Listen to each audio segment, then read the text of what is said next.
Ladies and gentlemen, welcome to another edition of Pan Africa Vision, broadcasted to you from Africa Media. And of course, I am your regular host, Ambe Foko, bringing you once again another African review of the major news stories and events that have been shaking the week here on the African continent. Particularly this week, we'll be looking at the issue and situation of the Zimbabwe elections, noting that Robert Mugabe has won now what will be his 7th term at the helm of that country. We'll also be treating the concerns and issue in Nigeria with the Boko Haram Islamic sect, which has been terrorizing the northern region of the nation now for at least 3 years. Moving away from that topic, we'll be talking about Mali, the recent elections, commending the individuals and the government on a peaceful resolution to the Tuareg rebel movement in the north. And rounding up, we'll be looking at the African Union and its loggerheads with the ICC, noting that it seems there is a little bit of witch hunting going on at the international level against African leaders. Those are the major topics we will be developing in this edition of the program. But of course, I couldn't do it alone. So I had to search high and low and find the most competent African panelists that we could bring into the studio to help us evolve these particular topics. This week, we are joined by a consultant, Mr. Ngonge Aristide Allen, who has joined us. Mr. Aristide, welcome to Pan Africa Vision. Thank you. Good day, Mr. Ambi. As well, we're also joined by Mr. Oka Tongwe, who is a guidance counselor, and we know he'll be giving us guidance through these topics. Mr. Oka, welcome to Pan Africa Vision. Glad to be here. Yes, and definitely we're joined once again by Mr. Arison Tamfu, a very powerful senior freelance journalist who will be giving us strong commentary. Mr. Tamfu, welcome once again. Thank you very much for inviting me, Ambi. Yes, thank you. The pleasure is always ours. And now that we know our panelists, we want to dive direct into this first clip, which is going to set the pace for this edition of Pan Africa Vision. We'll be using our vision to take a look at Zimbabwe's elections with an interview which was given by one of their chief spokespersons to elaborate a bit on ZANU-PF's side of the problem. We know we've heard a lot from MDC, but let's look at this clip and see what ZANU-PF has to say about the recent elections in Zimbabwe. The Herald, the state-owned newspaper, is predicting a landslide majority, 2/3, saying these are results last seen from the first democratic elections in 1980. Is that what you're seeing on the ground? That is correct. In fact, I think it looks like we will surpass the 2/3 majority in parliament. The feeling, the environment in Zimbabwe right now is one of excitement. It feels like we're in 1980, where we have reclaimed our independence, our sovereignty as a nation. We look forward to charting the best way forward for the people of Zimbabwe. We look forward to making sure that the natural resources of Zimbabwe benefit the people of Zimbabwe. We would like to see the illegal sanctions which were imposed on this country without any justified reasons to go, because that will enable us as a country to move forward. We're absolutely ecstatic about the victory, and we look forward to moving forward as a country. But of course, the MDC has put question on the credibility of these elections. They have basically listed a whole lot of allegations into saying that they were irregular, they were a farce, and not free and fair. What is your reaction to this? Well, that's nonsense, absolute hogwash. You don't judge an election using perfection as a standard. You've got to look at the circumstances objectively, and I think if you look at the situation here, what prevailed on July 31st, if you look at it objectively, I think you can only come to one conclusion, and that is that we had an election that was free, that was fair, that was credible. In fact, this could very well be the freest, the fairest, and the most credible election yet to be held on the African continent. So we are happy about that. What else do you expect the MDC to say? They wasted their time in the coalition government over the last 4 years, engaging in corrupt tendencies, abusing public funds for private purposes. You know, Morgan Tsvangirai saying he's a very humble guy, but meanwhile he was living lavishly, staying in a $4 million mansion house. But then, given the deep divisions in Zimbabwe, would you be willing to go into a coalition government with the MDC in terms of building unity in the country? No, but why would we go into a coalition with anybody? We won resoundingly, convincingly. This is going to be a ZANU-PF only government. The results speak for themselves. But of course, we are all Zimbabweans. We are prepared to work with anybody, any progressive Zimbabwean.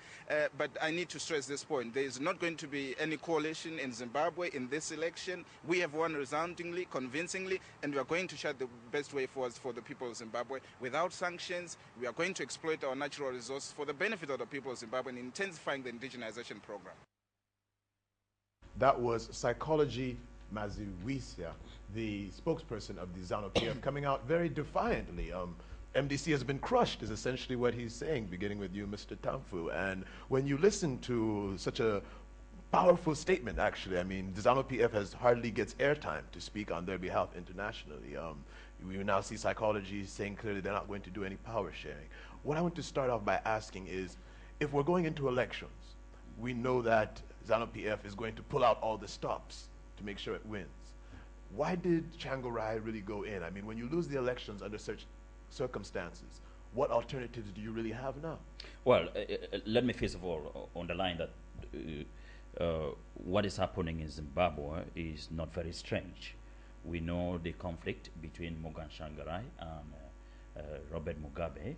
You remember that Mugabe once imprisoned this man. He was tortured in prison. So your question is a very technical question, because this is somebody who has had a tense relationship with ZANU-PF as a party and Mugabe, Robert Mugabe, as a person.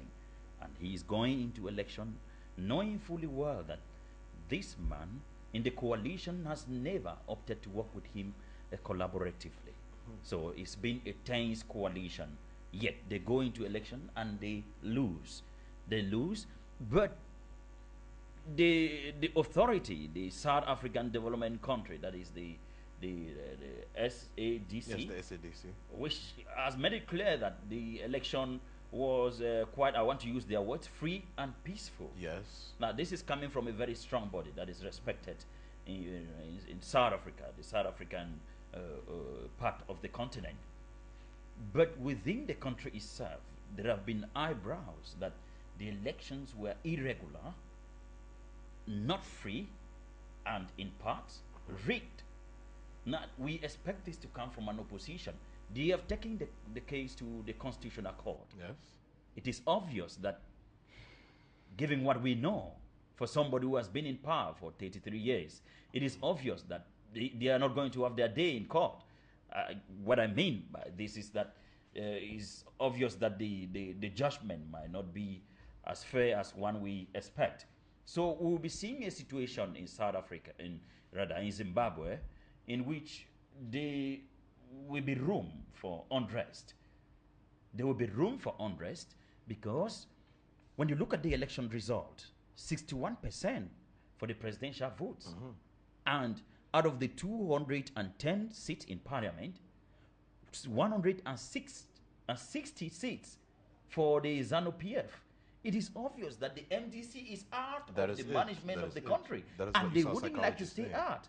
We're seeing a dead opposition in Zimbabwe, and I don't think that Morgan Shangarai and his MDC will sit down and watch as things are unfolding. So we are going to see a very difficult situation in Zimbabwe in the days ahead. Well, that's very true. And ironically, what started to happen this week in the news reports, we realized that Morgan Tsvangirai, the MDC, has come forward now to plea with their supporters to stage some type of a peaceful boycott, that they should boycott public services, boycott the usage of utilities. But the reports that came behind his feedback explained that, knowing that Zimbabwe has electrical issues, water issues, if the population stops paying for utilities, who's going to suffer?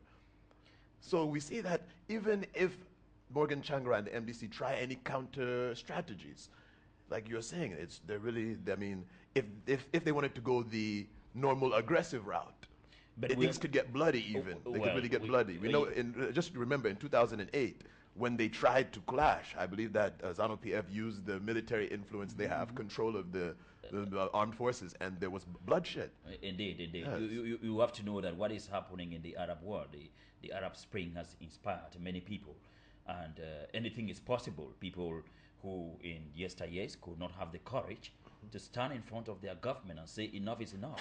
They are now developing that spirit, and they are ready to face the military. Yes. Remember that the military is more and more looking on the side of the people, not on the side of the people in power, but the people of the country. Well, now let me take from that and link it now. Mr. Tongwe, you've been following this. 33 years already for Robert Mugabe. Do you really see Zimbabwe's future being more prosperous with him continuing at the helm? I think You'll be surprised to learn that the 3 years in power doesn't pose any problem to me personally, from a very personal point of view. Yes. The most important aspect of it, as far as politics is concerned, is whether or not within the 3 years you deliver the goods. Good. If you did deliver the goods, then there is no problem to me. After all, we are Africans, and if you go by our way of life, in our African culture or African tradition, we have what we call kings. Yes. And kings, Yes. they are the direct representatives of God on Yes. earth. Divine rights. they Divine call rights. it. And once they are in power, once a king, always a king, like we say. And that's why, as Africans, we always say that we don't believe that a king dies. Actually. Which means that once you are in power, you always be in power. The most important thing is, do you deliver the goods to the people?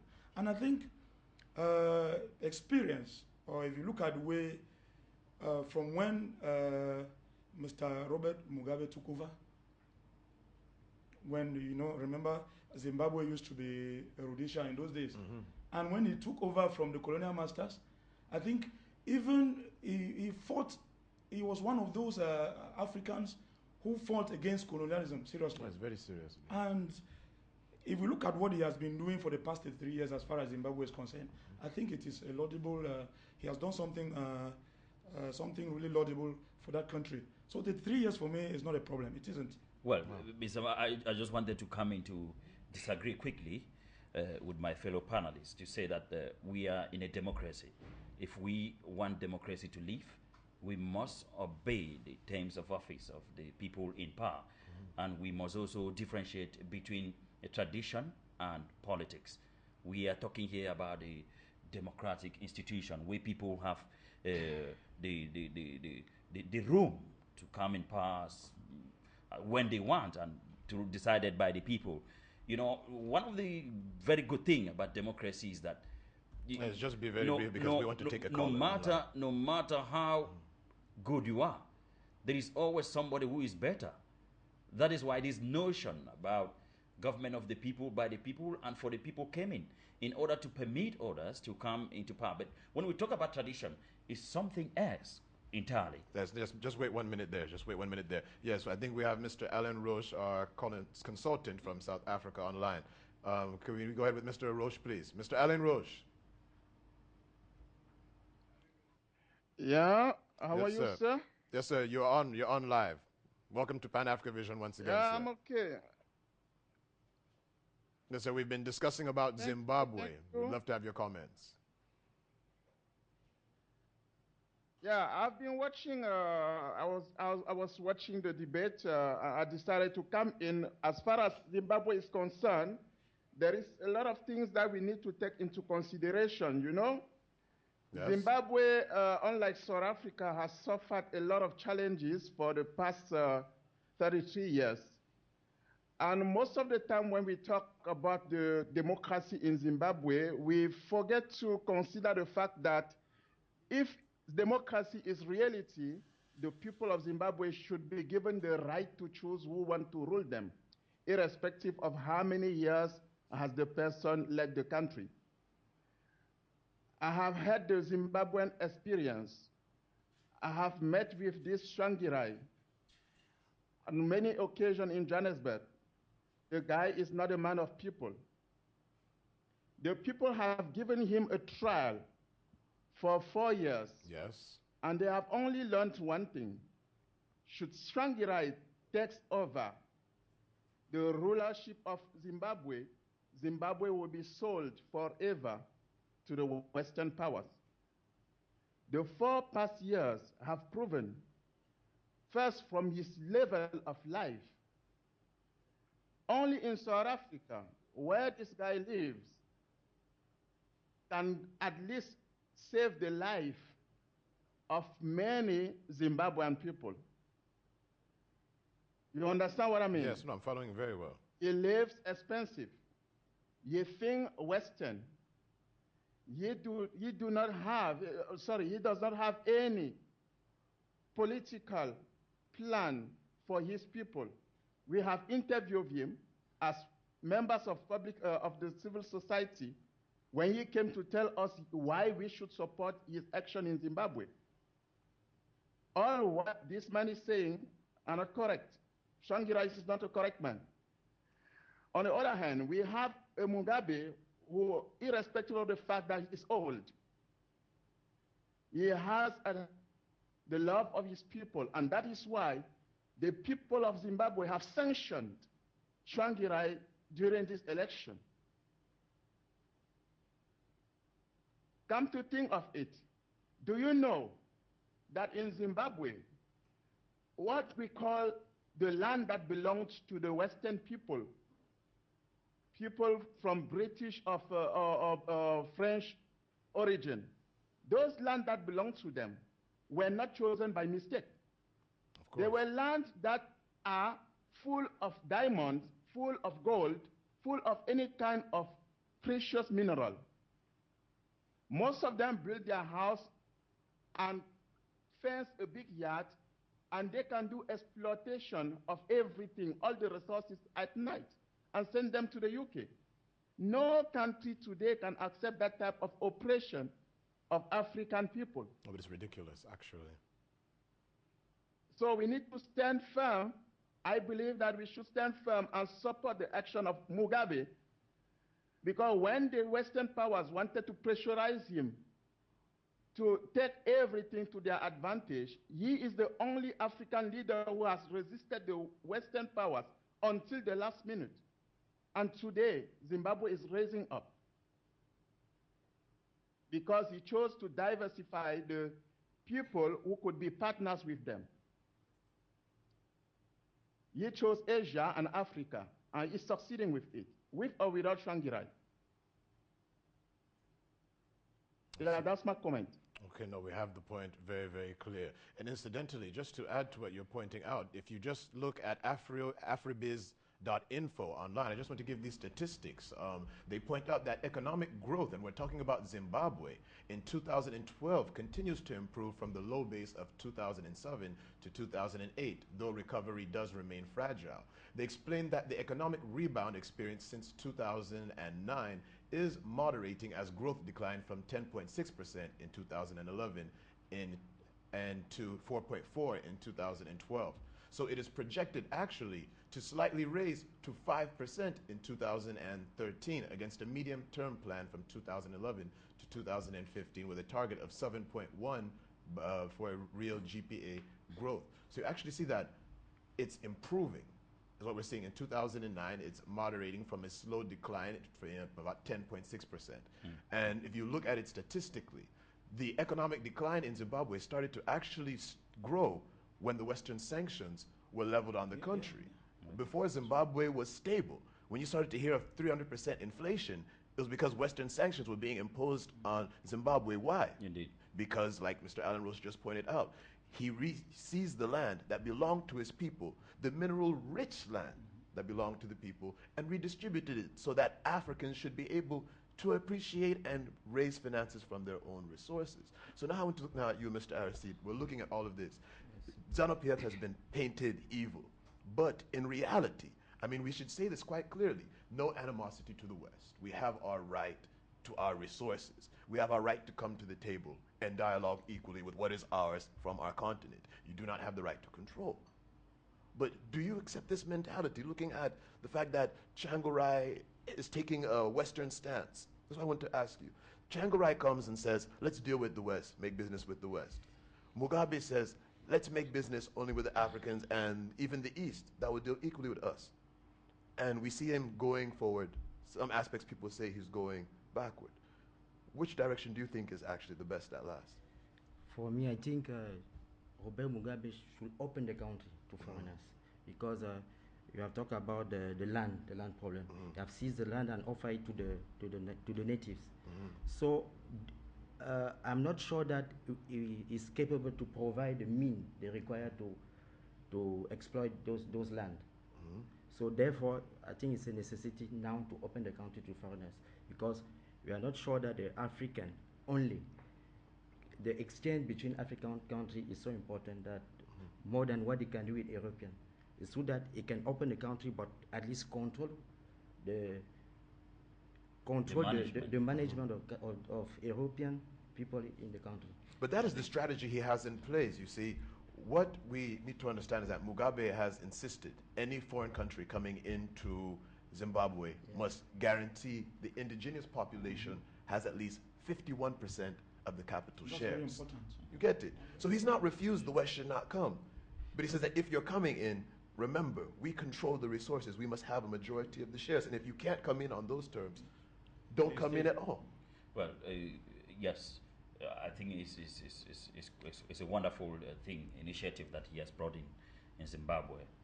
But we should also underline that why pressing the Pan-Africanism, what we need to do is not only to bring in these people to operate in our farms, in our extractive industries, and stay in charge, while giving us, they take things from us and give to us, as if everything belonged to them. We should also seek to see to it that when they come here, we gain the technology from them, the technical know-how. We should send our children to train in their countries and come back. Let Africans take care of Africa. I think that's what our leaders should be doing now. We don't want companies to be coming from the West. That is it. We discover crude or discover oil somewhere. They come, they extract the crude oil, they go and refine in At their price. They refine in their country at their price and sell to us at their price. We can train people, and indeed, we have Africans who are working out there, who are just waiting for that opportunity to return home and save their country diligently. We need to give them that opportunity, and also to make sure that our system of education is improved upon, whereby our children can be trained technically to train in these things that the white man has rather. The Western world. When I say the white man, it's not. It's not politically correct. It's not a good phrase of putting it that way. The Western world has proven to us that when they bring that technology here, is not to help us at all. It's for their own benefits. But I just wanted to come in quickly to comment on something that the consultant from South Africa said. He spoke. I agree with him that Robert Mugabe has done so much for the country. And I praised Mugabe for his Pan-African spirit. Because this is somebody who is African and wants everything to be African. Yes. Granted, we need somebody who can also, there is somebody somewhere who can do something more than Robert Mugabe. Okay, that's it is the next true point. that Yes. the opposition, he was fighting with a weaker opposition. We agree that Morgan Shangarai was a puppet in the hands of Actually, the indirectly. a Yes. puppet. You listen to the interview initially at the start of this program, where it is purported that he is staying in a $4 million mansion. A mansion. My God. And as a prime minister, you That- can that's imagine it. how he's That is paying somebody for who the has house. come into coalition and is Yes. fighting against corruption. Good. So he was fighting with somebody who was weak. But I do not encourage the fact that somebody should stay in power for that long. He can give room for some other person, and he's aging. This man is 89 Let me just years put this old. out, Yeah, Mr. if I This want man, to please understand let me something. let me just Yes. I'm not landing. Yes. And he's aging. This man is 89 years old. Within the ZANU PF, they can find somebody who is up to the task, who can do the work. It must not come from the opposition, but somebody can come within, and Mugabe simply transfers his ideas to this person, and he takes up from there with his own ideas.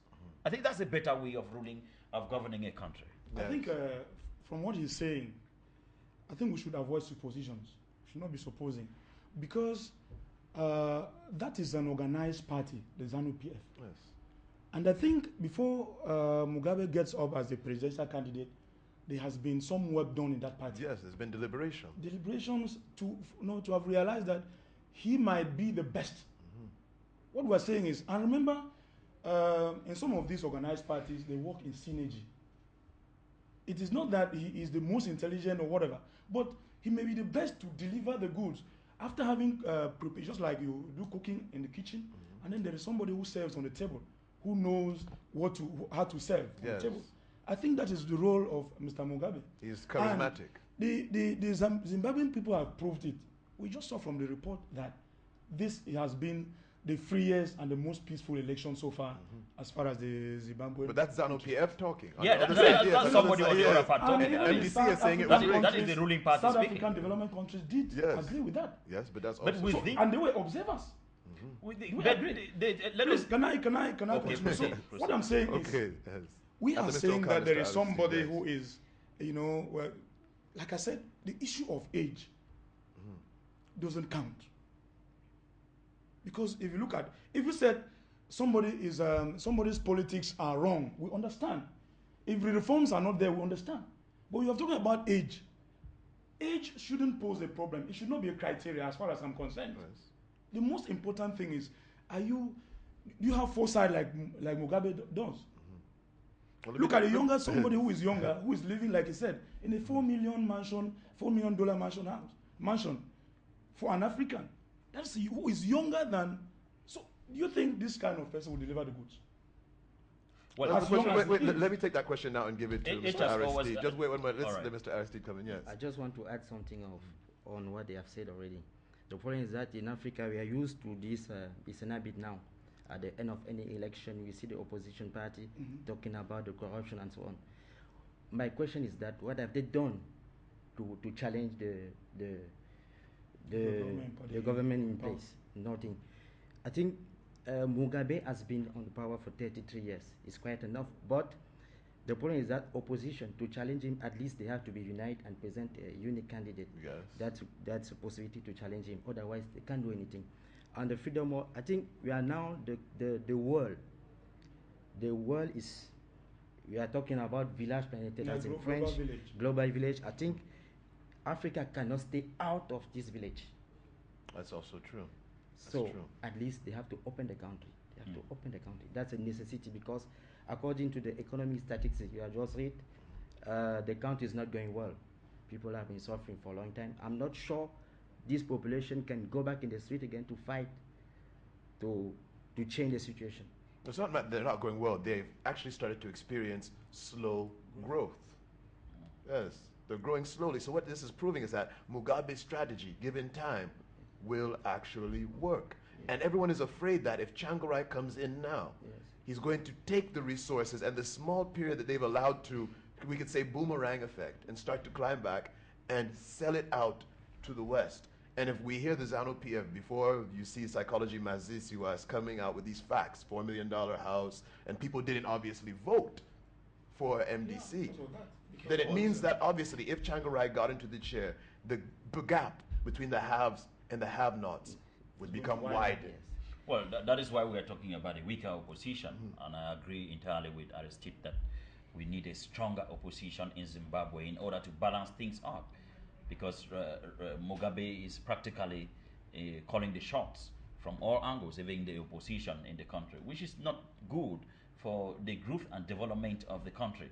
If the opposition can come and create some kind of coalition and come up with one strong candidate who will face Mugabe, we will see different things there. It's true that we're experiencing growth to an extent, but how long is this going to last? We see the MJC is already contesting the elections.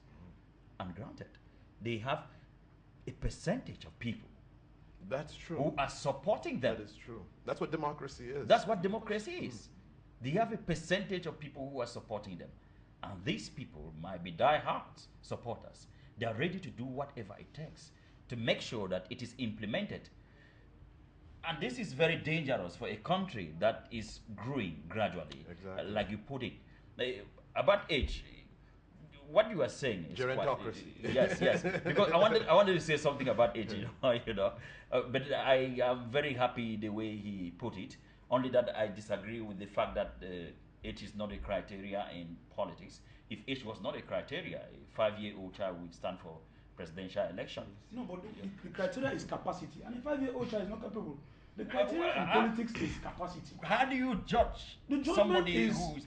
That is why we look at the age range for the younger generation. No, what I'm saying but we don't look at the other people who are aging. No, what we are saying is we are taking the age from the bottom. There is a level where from we can start. I'm talking about capacity here. Do you have the capacity, just like marriage? Do you have the capacity to get married? For example, that's one of the conditions. It's the same thing that holds with politics. And the capacity, as far as politics is concerned, should be at a particular age, from that age onwards. So, at a certain point, to a limit. There should be a limit. Limitless. The limit should be limitless. There at the should level be of the individual. Yes, you can feel free to No, interject. it shouldn't be at the level of the individual. I think that's the real problem that we're facing in Africa. Because that's why I said gerontocracy. So what we're doing is we are insulting the Zimbabwean people who have voted an 83-year-old man. 89. 89 years old man. 89. No, and with the yes, African and they are system, giving- he they are could be giving 90, their he could be confidence. 92. So what we are We doing don't is know that if we he's are reduced his insulting age. them. We are saying that no, you people know you are, what you have done is folly. To have voted in a 89-year-old man. No, we are not insulting them. In other words, you say that we are insulting Morgan Shangarai. Go Because ahead, we're Mr. saying that Hennessy. Go we are ahead. not insulting anybody. Yes. We're simply putting But the they have fact. made their choice. We're saying that there is a certain age where to work effectively is Good. difficult. That is the point. It's difficult. That is the point. Because And we have to face the facts. yes, let me just put this. Facts Let are me just put facts. this question on the table. Do you believe that with the world and its globalization, as Mr. Aristides put it, with the technological advances, that Mr. Mugabe, at this current age, having ruled an African country from the colonial days, the colonial periods where typewriters and computers were not even relevant, even cell phones, you were probably doing We've been telegrams. able to That is the operate- advantage. Can his mentality still be That fully is the relevant advantage he to has. take Africa Wisdom. forward? Wisdom. That is the advantage. No, we are looking at practicality here. And that's We're what I'm looking at- saying. with the new global practicality economy. is the fact that the Zimbabwean people have given him their confidence. Yes. That is what is practical. Okay. You know, so what are we okay. saying? Are we saying that given that is 83? Because, like I said, the confidence started from the party. Yes. Before you go to the general public, it was from the party. They said, Yes. you lead us. Remember, he is a leader. He is a leader. Okay, He that is point is leading to a be group. accepted. That point is to And be to accepted. be a leader, you need what we call wisdom. It's very important. And like I said, And I will come back to this point. The most important thing is, do you deliver the goods to the people? Are the people happy with you? If somebody comes up, We'll somebody take that who point, then was we'll of give the Aristides younger a question, then generation, we'll take Mr. And Roach, at the same time, and then we'll go to a clip. Yes. gentlemen, at the same time, we shouldn't be looking so confidently at the result of this election because is the final result. people are contesting, and we are not there to judge to say that this is that. And look at I want to use the phrase that the South African Development Country used, community. Free. They say the election was free and peaceful. yes, Free and peaceful. yes. We are talking here about free and peaceful. That's right.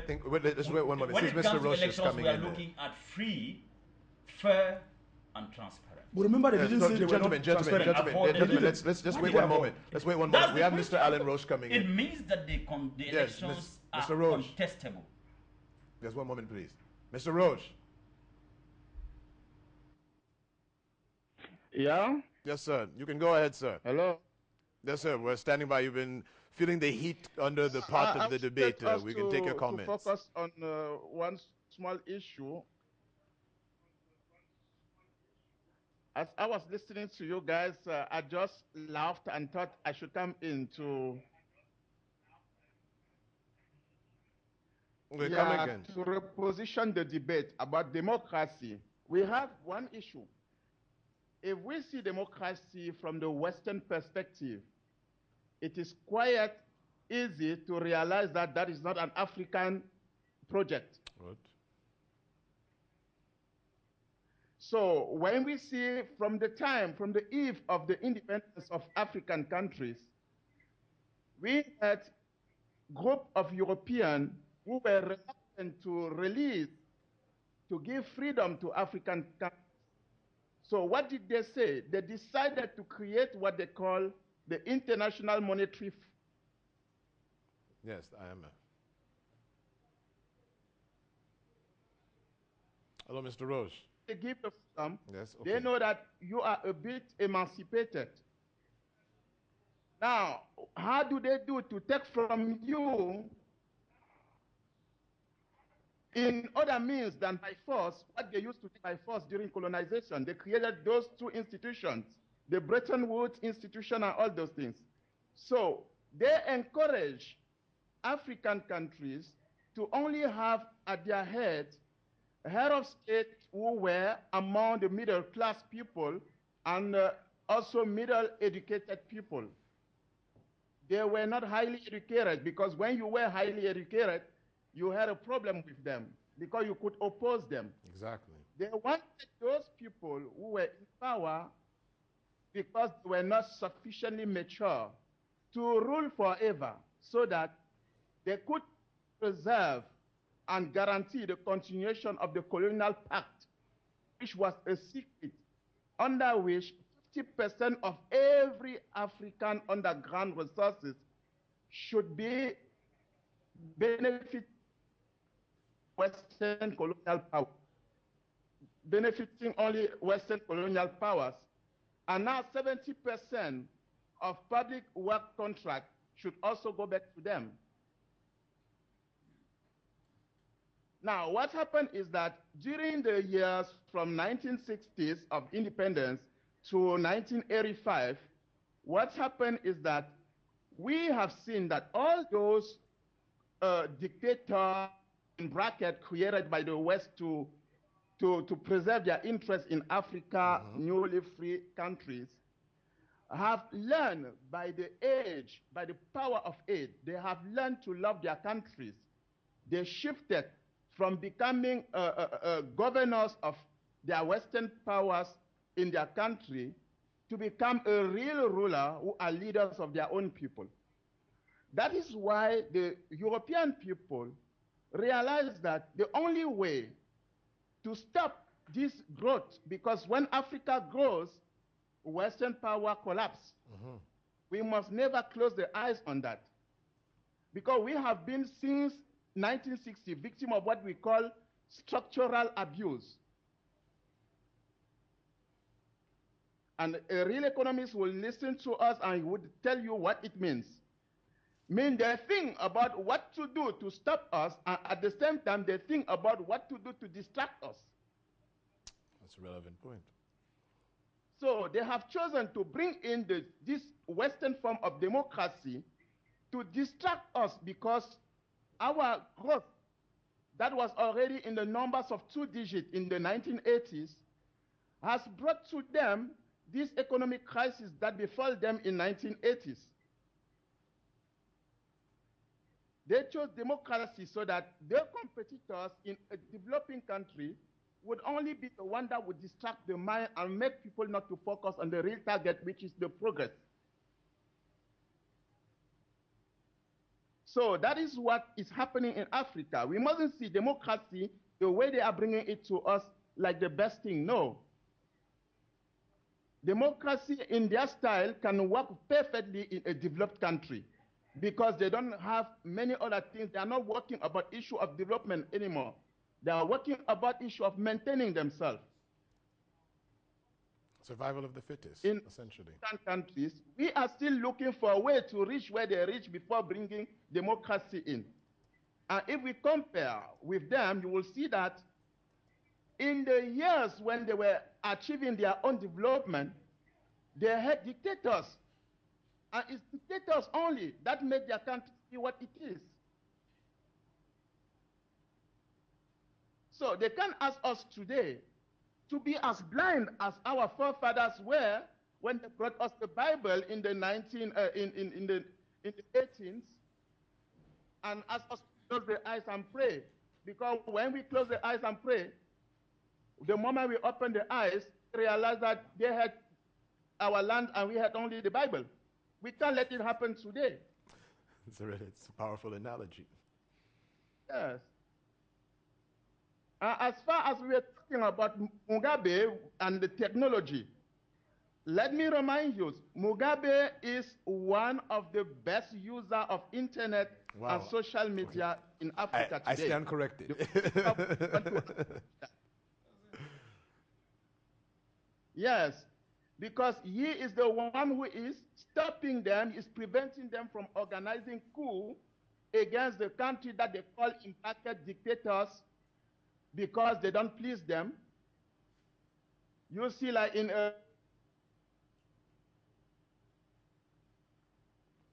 Wow. He said these men to be killed. In DR Congo, he did the same. So we must be careful. He led Interpol for almost 10 years himself. Thank you. Well, thank you to Mr. Roche. Now, I want to throw let me, because we're running out of time. I want to just give this last question to Mr. Aristide, then we'll start looking at the Nigeria issue. Now, we've listened to Mr. Roche, and in general, even if anyone wants to add any comments there. Yes. But it's because he's closer to the environment, so I'm sure that there's a lot of information that he has. You see firsthand that is it. But let's ask this question now. He brought up this point that I want us to look at. What is African democracy then? First, we'll start with Mr. Aristide. Everyone should be very brief because we have to get to the next topic. What is African democracy?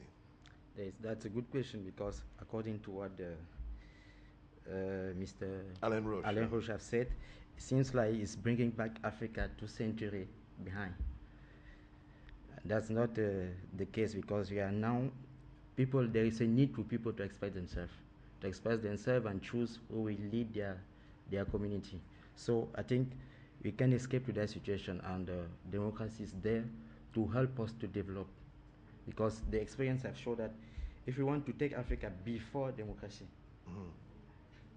the development was not a reality. Well, the question is, what is African democracy? Not even going before there was democracy. I'm coming there. Therefore, democracy have now give opportunity to people to express and to develop. I think Africa democracy should not be different to what people are living elsewhere in the world.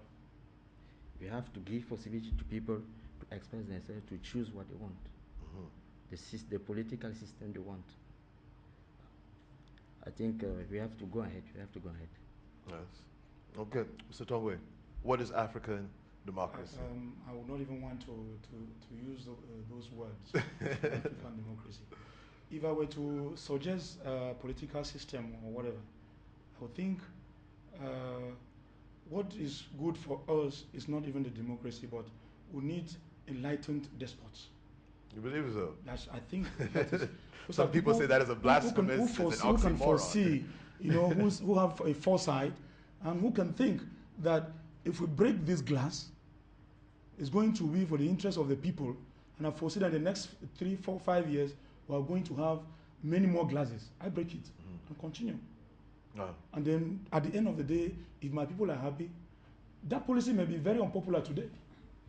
But if in the next 5 years, that's what I call enlightened despot, those of them who see and who can lead us, that is what to me is good for us. Okay, Mr. Oka says enlightened despotism. It's more or less a Western. Mr. Tamfu, I had the notion of African democracy. How can we define what is the African way of democracy? Or do you want a different system entirely? Yeah, before coming to the African democracy, I think I support what he's saying in parts.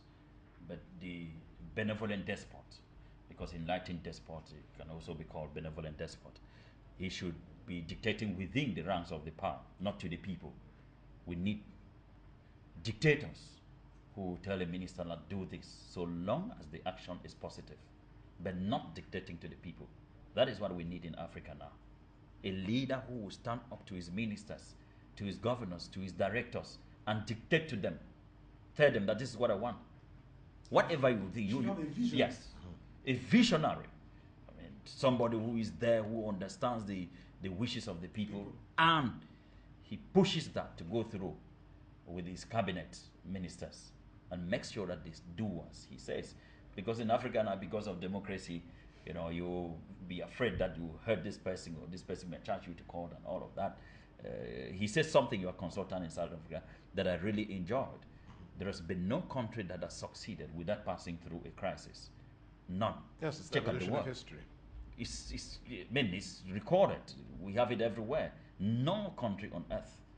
You must have a dictator.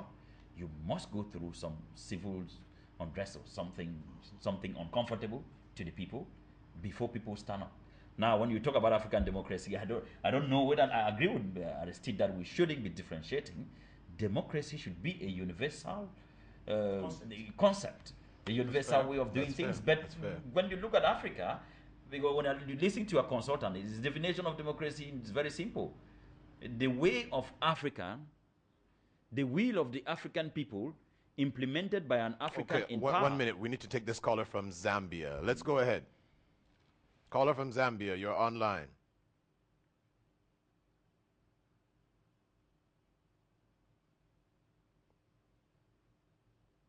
Hello.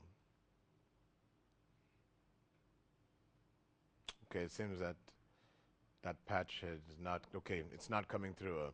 Okay, let's go ahead now and transition to our next clip because we really have to leave that topic of Zimbabwe behind. We've used right now about 45 minutes to do that particular discourse. Let's look at the aspect now of Boko Haram because when we're talking about democracy, democracy in Africa does have at times a lot to do with the people, obviously the population.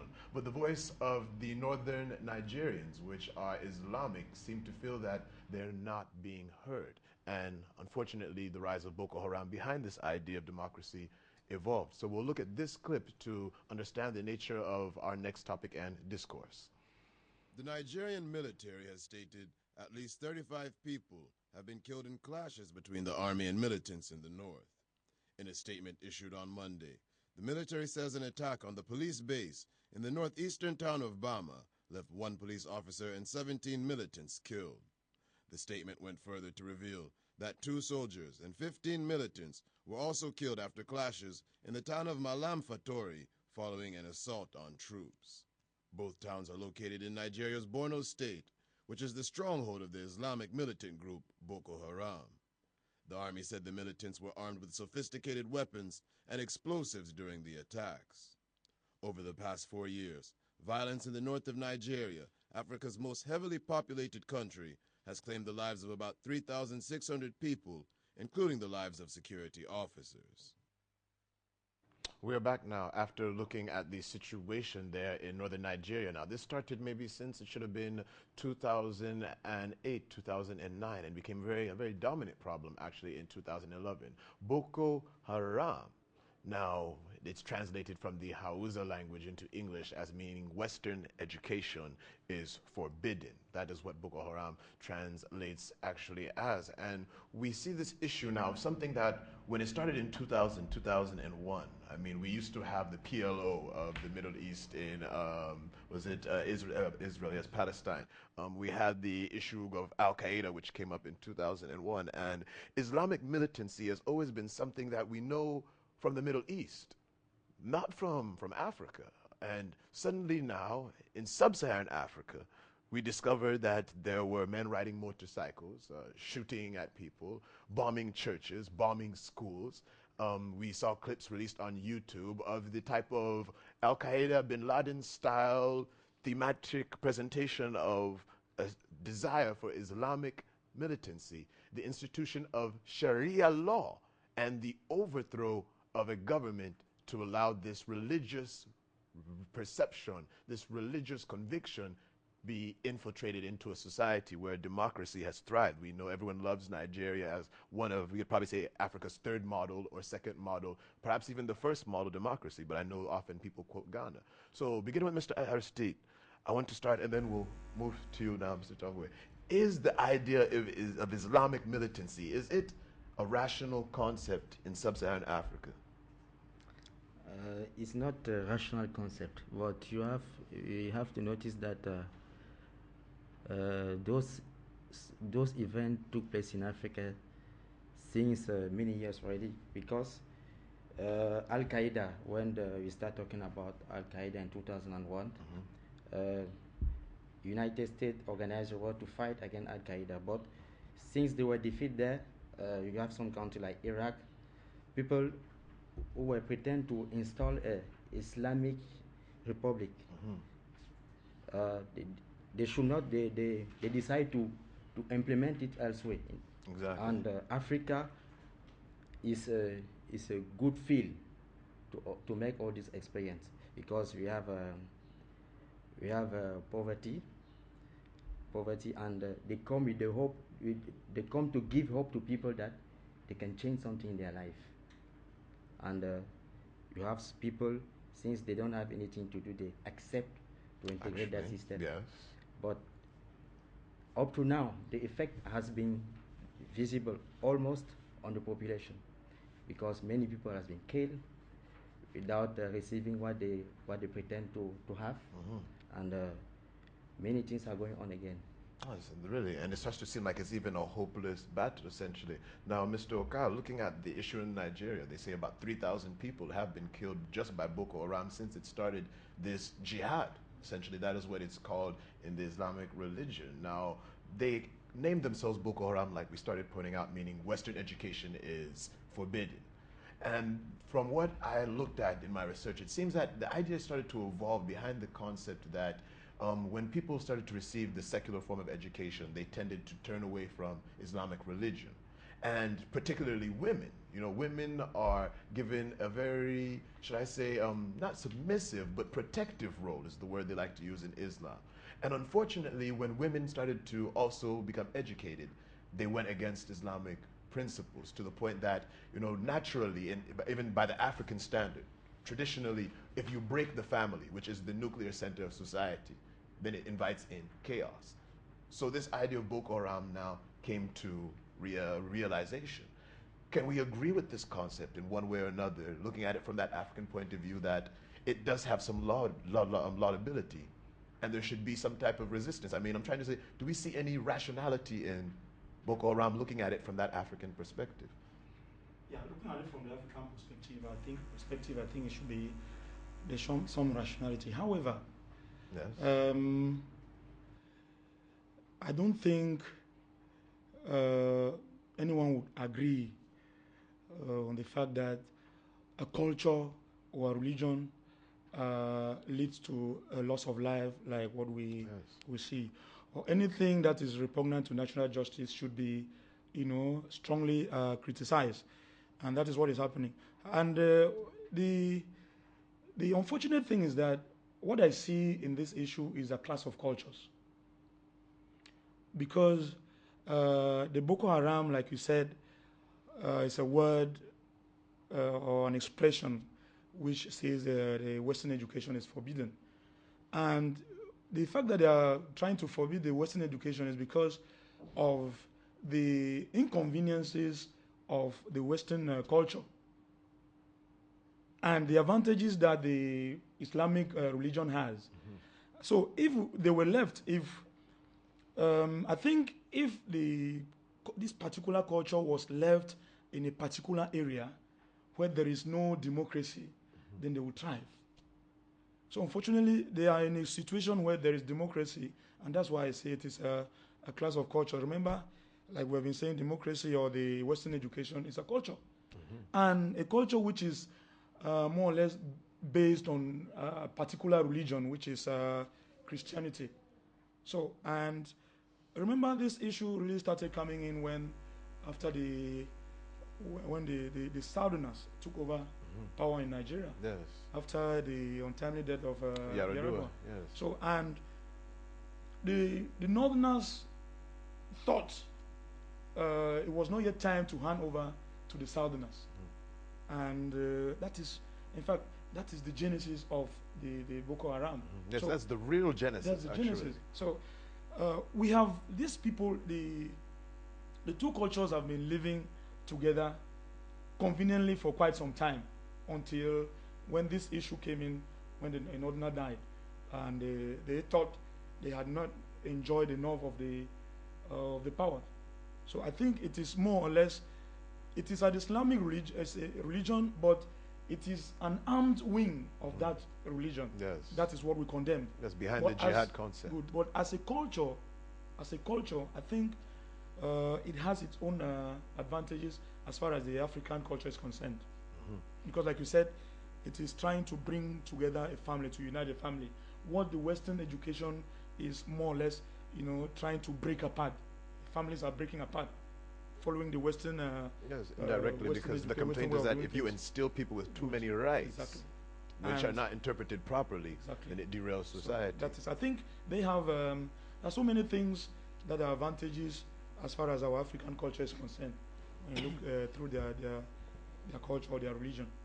But like I said, anything that is repugnant to natural justice should be strongly criticized. Essentially, the aspect is the complaint about the killing. The killing, yes, for example, the maiming and all of that. I think we should really strongly criticize that. Yes. Now, Mr. Tamfu, just like you're hearing now, Mr. Tongo is putting it out, if we looked at the genesis of it, it came about as a political movement indirectly, insofar as it has its foundations in a religious ideology. If you've read the Quran, the concept of jihad is there, but jihad can be loosely interpreted, or it can be, we should use the words fanatically interpreted, to mean that you have the right to spread Islam even by the sword. Now, what happened is that you saw the elections. Yaradua passed away. Goodluck Jonathan now came into the situation. And I mean, if you, as a journalist, we watched the news and we saw that suddenly Islamic militancy erupted in northern Nigeria. Now, if we're fighting this cause, is what we're saying Nigeria is doing, how far can we really see that? Okay, yes, let's take Mr. Alan Roche, then we'll drop Indeed. that call. Yes, Mr. Roche, go ahead. Yeah, thank you. Yes, you're I would online. We're like looking to at say, Nigeria and about dissecting the Boko Haram reality. Yes, I would like to say about Boko Haram that there is no excuse to fundamentalism in any sort from any religion, be it Christianity, be it Islam. And as far as the Quran or the Sharia is concerned, there is no provision in the Quran or the Sharia that says people who do not practice your own religion should be killed. There is no such thing. So if we go from that point, Islam itself is a religion of peace. I'm saying it is experience. Right? Islam is religion for peace. So when people use Islam, instrumentalize it as a weapon, excuse to kill people, waste life, destroy things and everything is not acceptable. And that is as valid as far as any country is concerned.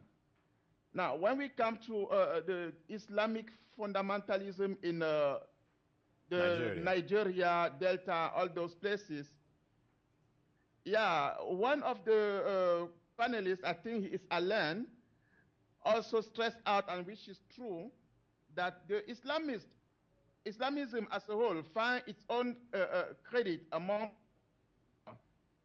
and jobless, because poverty, abject poverty, joblessness, and also under education gives a hand to Islamism, fundamentalism to move. You know, because if they come and tell somebody who is not able to earn $100 per month, you tell him that you will give him $10,000 per week, he can light himself out. You know, and that's what is happening. But that has nothing to do with the religion. Exactly. No, we it accept has that. only to do with people. Yes, because what we see is that the religion is being misinterpreted. We must learn all together to be, yeah, as African leaders, because anyone is leader at his own level. We have people that we talk to and they listen to. So when we go to our people, we must try to set that clause clear. Religion should not be a criteria for people to meet or not to meet, because it's a point of freedom that no one can challenge. They should not impose it to the next person, and they should not use it as a tool to oppress.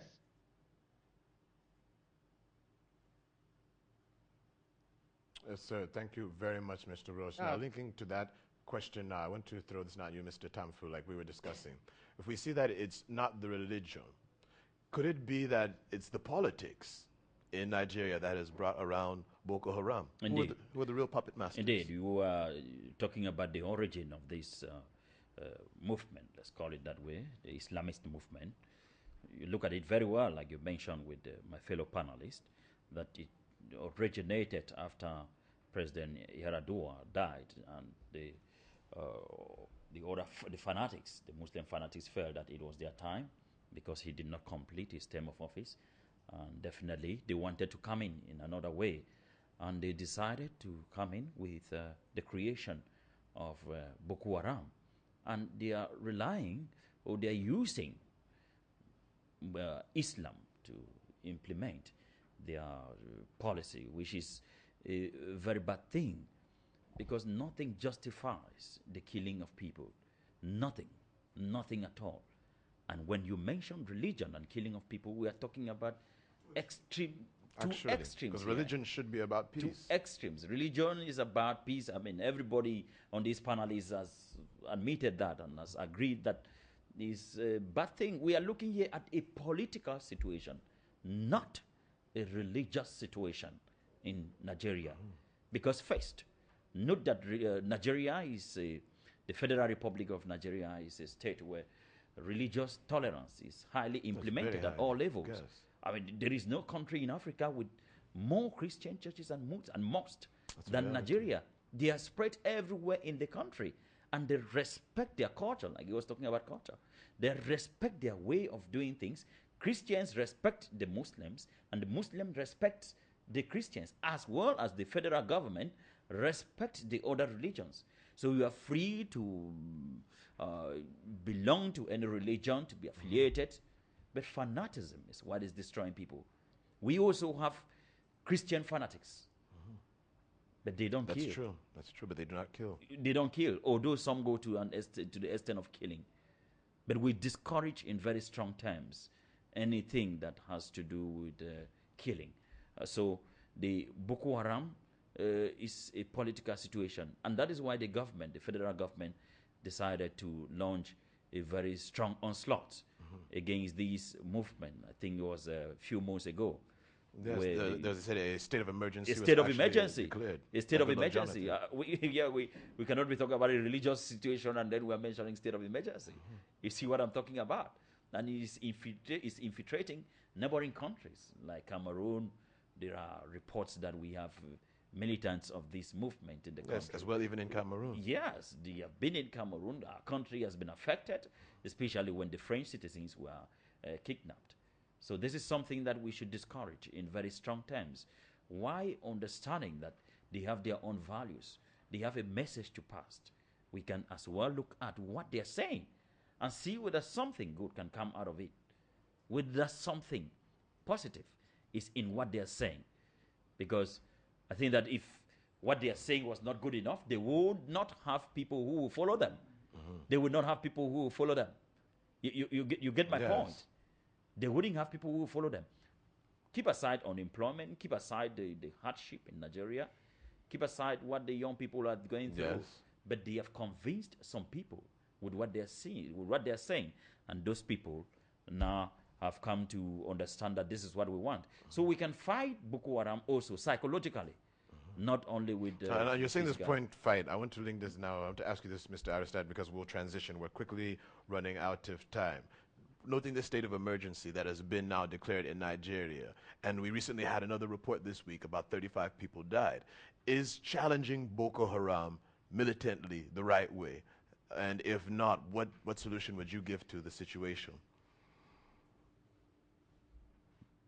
Challenge. Yes, fighting with Boko Haram. Yes, fighting is that the best way? What form of strategy should? Yes. Fighting with arms, I think, is not the best way. I think in that area you can also find Muslim politicians with whom we can negotiate, because if the Muslim politician has a good relationship with the leaders of Yes, Boko with the federal Haram, government. yes, they can easily discuss with them and have their proposal about the to find out a solution. But I think the population also have a very important task to play in that situation, because all those people from Boko Haram are living with those population, and they can denounce them. To Yes, solve the problem. and there's some serious fear, but the trouble is that we see that in the Islamic environment, maybe there could be some supporters of the movement, because indirectly, if we wanted to say that the Nigerian government should dialogue with the politicians, and the good politicians now should dialogue with the Boko Haram, noting what Mr. Tamfu has brought out, that it was actually, it seems like, and most likely, I mean, you've just put the facts on the table. If we're talking about a poverty situation, where are these young men getting funds to buy the sophisticated weapons they are using? Rocket-propelled grenades, AK-47s. It obviously means that they're being funded inside the country. Okay, we have a caller from Angola who is online. Let's go ahead and take this caller, then we'll transition. Yes, caller from Angola, you're on Pan Africa Vision. You're live. Yeah, good afternoon. Good afternoon. Yes, good afternoon, ma'am. Good afternoon. I'm really enjoying your program. But the point is, why are we making so much noise about Mugabe's age? For example, the Israeli president is 90 years old. Yes. And the Italian president is about 89 or 87. 87. Yeah, so we shouldn't make so much noise about his age. What's important is, has he really delivered the goods in his country? Yeah. Yes, and from your own point of view, do you believe he has delivered the goods? Another point is, so somebody said the Christians are very peaceful people. Okay, they are peaceful, at least in modern times. But we should go back to history and remember the Spanish Inquisition. The Spanish Inquisition, when those who are not Christians were arrested in the streets of Spain and burned to death. And also the Crusades, the Crusades. So, you know, both Christians and Muslims can be very, very extreme. Well, no, they can kill, actually, the two of them. Yes. But unfortunately, these days, it's the Muslims that are doing this kind of thing. So that's all I have to say. Thank you very much for your patience. No, thank you very much. Thank you very much. She quoted Israel president. I just want to come in to say that while respecting our opinion, in Israel we don't have a presidential system of government. The prime minister is in charge of day-to-day activities of the country. That is, he's kind of the managing director, and the president is the director.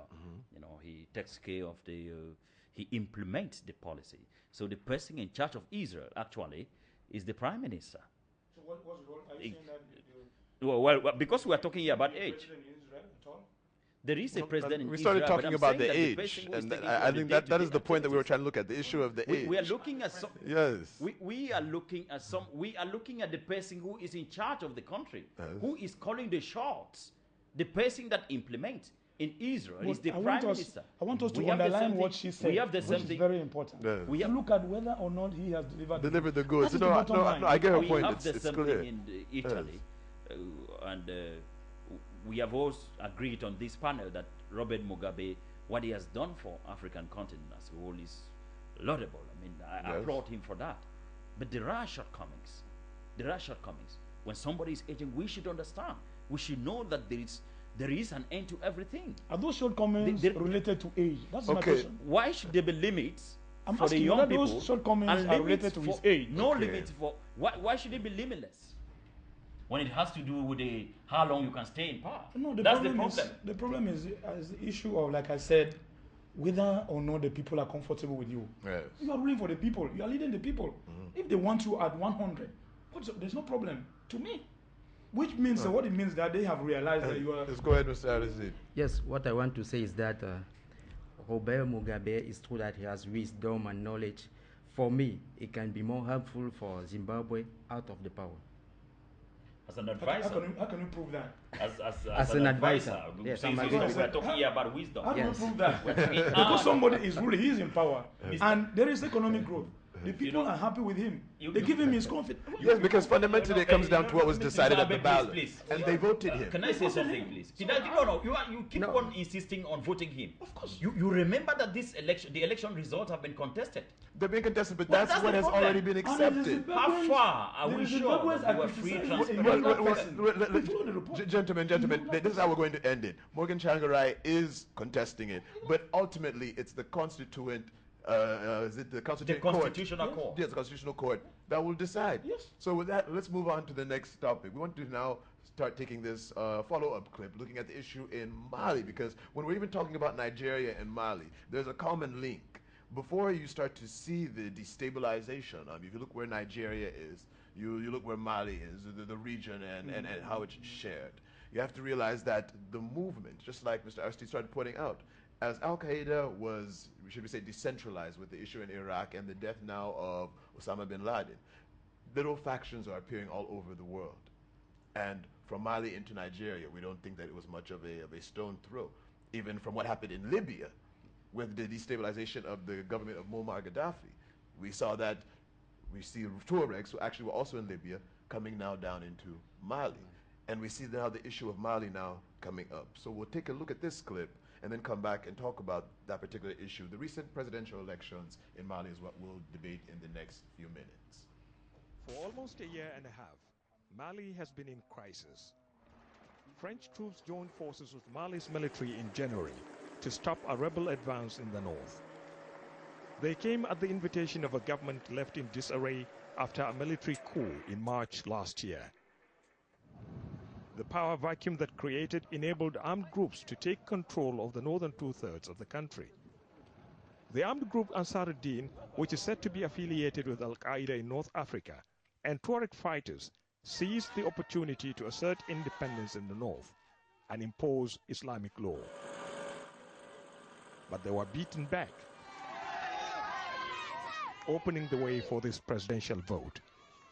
There is a lot riding on it, in particular billions of dollars in foreign aid. But more than that, people here are looking for stability. It has been a presidential race dominated by two men. The provisional results are now in for the July 28 vote. Ibrahim Boubacar Keita, or IBK as he is known, secured 39% of the vote. His main rival, Soumaïla Cissé, won almost 19% of all the ballots cast. But neither have enough to win outright, which is why people will return to the polling booths on August 11. We were expecting a first-round victory. We are disappointed it did not happen, but Malians have spoken. We are hoping for a president who will be able to solve the problems we have in this country so that Mali can move ahead and develop. Cissé and other candidates say the polls were marred by irregularities. The final results will be verified by the Constitutional Court, and EU election observers have urged everyone to respect the results. And everyone's eyes are going to be on Mali come August 11th. We'll be seeing two people, Boubacar Keita and Soumaïla Cissé, standing forward to see who's going to take that country after roughly 2 years of instability. We started with the Tuareg rebellion in the north. Then we saw the Mali military coming forward, junior soldiers, complaining that the government was not stable or competent enough to quell the rebellion, and seizing the nation with a coup, which saw the ousting of President Touré. And then after that, the transition was given now to the fact that we see a government slowly being reformed in the period of 1 or 2 years. Now, if we start looking at North Africa, they went through similar situations of not necessarily having, should we say, Al-Qaeda involved or a rebellion, but we saw military takeover. And with the military takeover now, we see that Libya is still unstable. Tunisia is still unstable. Egypt is still unstable. But you see Mali, another Islamic nation bordering North Africa, we could say it's actually in the desert, slowly already in a year coming out. So if we want to put this on the table, I'll start first with you now, Mr. Oka. Can we commend Mali in this period of time for rising up and doing what might be called a peaceful election? I think it is commendable, and because and it is. I think we should learn from that.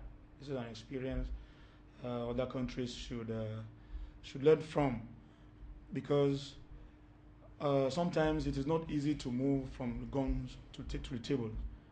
It's not always easy.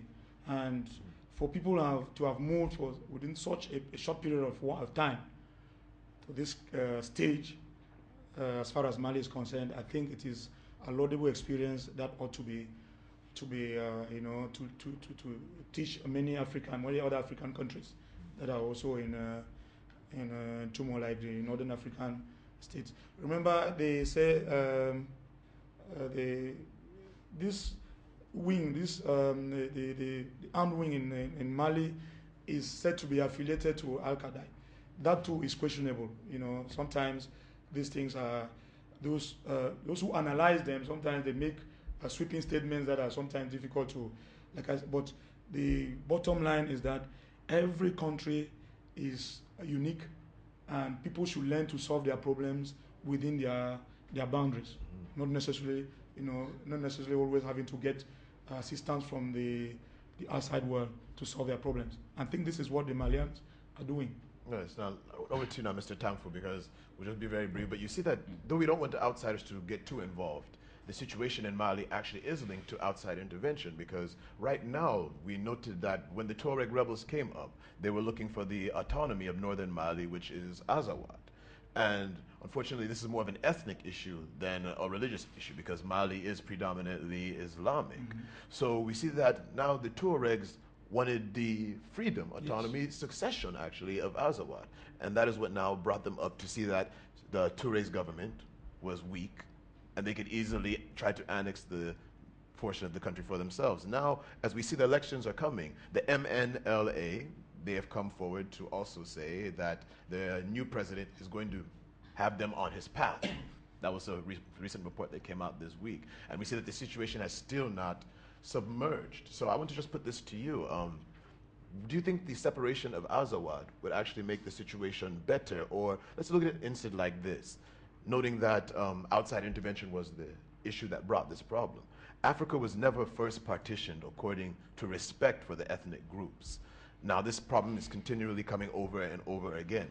If we have an African Union that truly is uniquely trying to do something, does the reality of actually partitioning African countries according to their ethnic boundaries now raise it as an issue that should be put on the table? Let's put away the economic division of African states according to the Berlin West African Conference of 1884. And let's repartition Africa to stop the violence in DRC, to stop the fighting in Mali. There's so many countries that if you really look at intrinsically the problem behind it, it goes back to geographic boundaries divided in 1884. Mali is a situation. Do you think this should be done there? Well, I think that the problem is not really about the partitioning.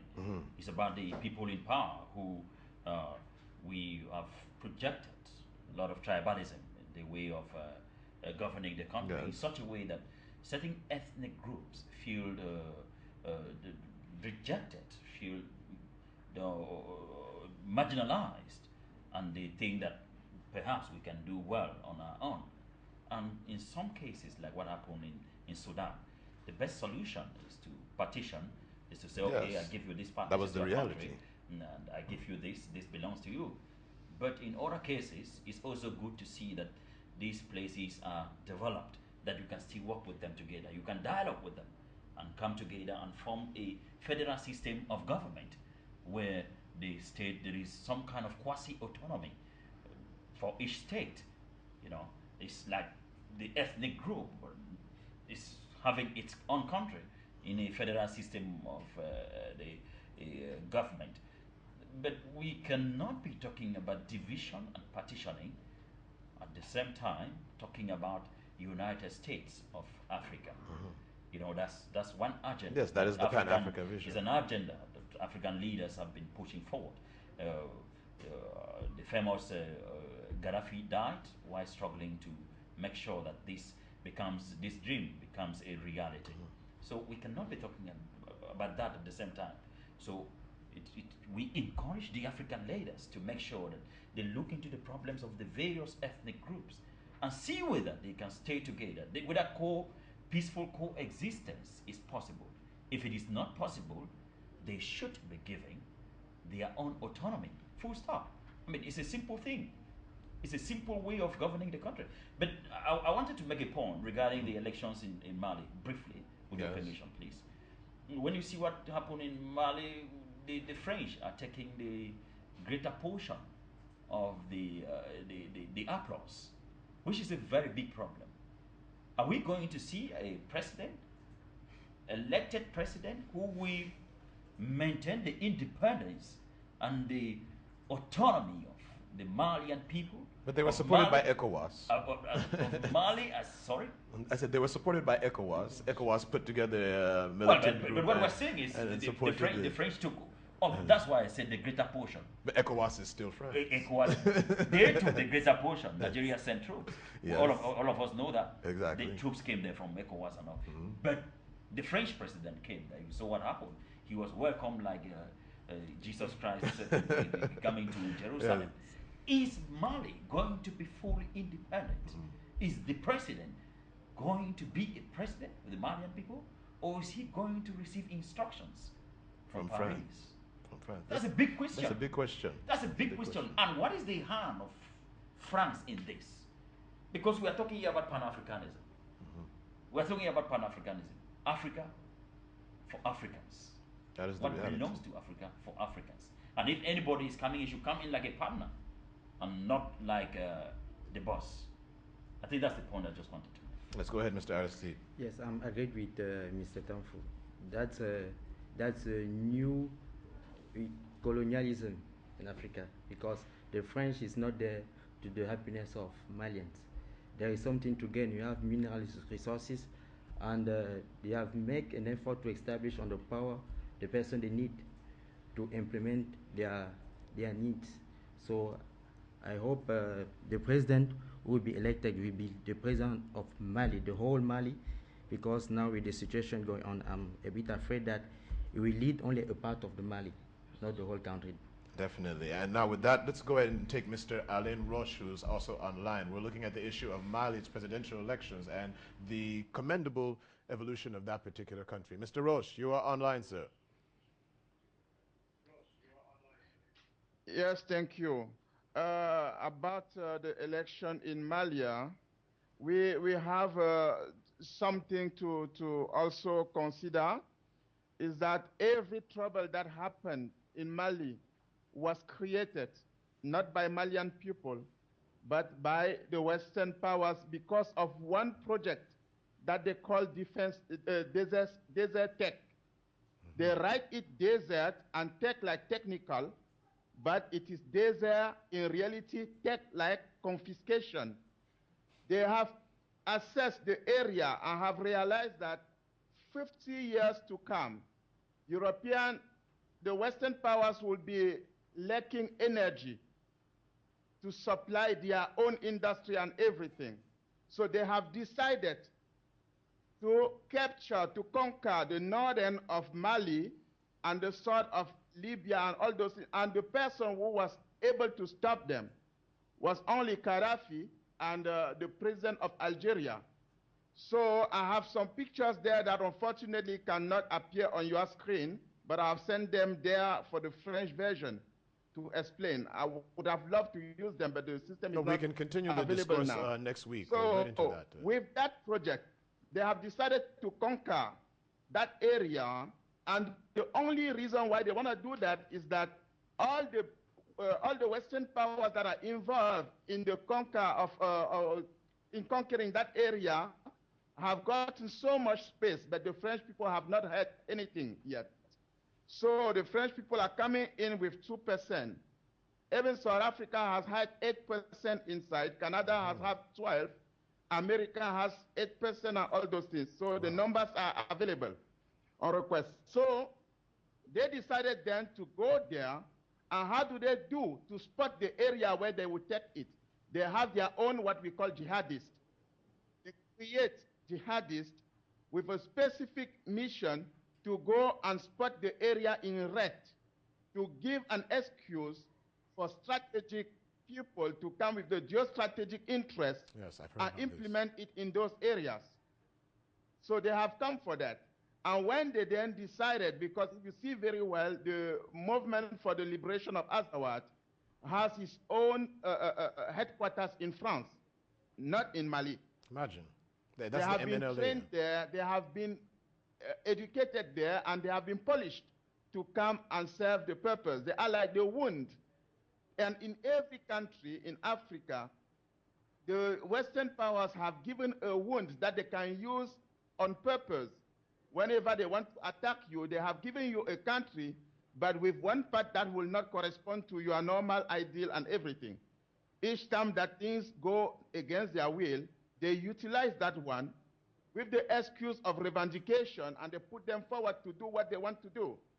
So that is what we mustn't forget, and that is what is happening in Mali. So they realize that the transitional president, who is actually John Kunda Traore, had not have any legal power to sign any contract to give to the Western power the part of Mali that they want. Yes. That is why they pushed forward and insisted persistently that the election took place, so that the new one, the new one who will be there will have first duty to sign those contracts and give them what they want, because that is the only reason they went there. So Africa needs to stop asking Western powers to come and have them for 1, 2, 3, because we can do that ourselves. Thank you. No, thank you very much, because just as Mr. Alain Roche was discussing, he brought out some very clear points that me too I've seen in my research, talking about Dion Kunda Traore. You know that when the elections were coming, there were some complaints in Mali that they felt that the environment was not ready to sustain the elections. Opposition complained, or even the senior parties complained. But it was, I thought it was odd that he kept insisting that, no, just let it come, just let it come. And Mr. Roche is bringing out the reality. He knew that he was just a figurehead for some time, and whoever takes over now after him is going to have to deal with the real issue. Because, I mean, I'm shocked to really hear that MNLA, the Movement for the Liberalization of Azawad, has a headquarters in France. And this is what you could say the political wing of the Tuareg rebels in Mali. So indirectly, they have political representation inside the country. And it's, I mean, I'm starting to become speechless, because I know that the MNLA knows that 60 days after the elections, they have to sit down and dialogue about their autonomy. That's a deal that was brokered with Blaise Compaoré. So that's the situation we're seeing. That is how we're going to end this edition of Pan-Africa Vision, realizing that though we didn't get into the specific topic on what we wanted to point out with the AU and ICC, we'll push that one forward. We do have another rendezvous next week, same time, same channel. Don't touch that dial. We will bring you, of course, more powerful programming as you have tuned into Pan-Africa Vision. I want to thank all my panelists, reminding you, of course, that we remain your Pan-African channel. Thank you, and have a good day, or wherever you are, perhaps good evening. Bye-bye.